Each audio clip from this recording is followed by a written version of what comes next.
Hello friends, in today's video I'm gonna be walking through how to remove keyboard and mouse sounds from mic in OBS. But before getting started this video, make sure to subscribe 5-minute solution.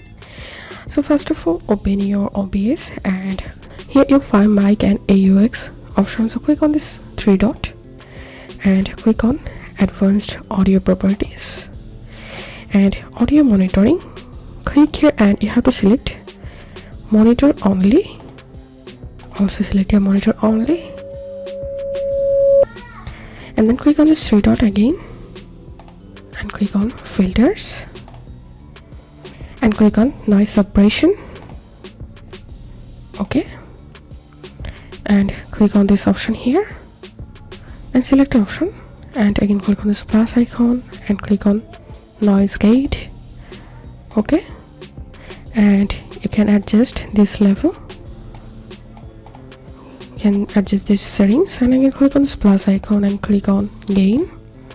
Okay, you can increase and decrease these levels and click on cross. So that's how you can do it.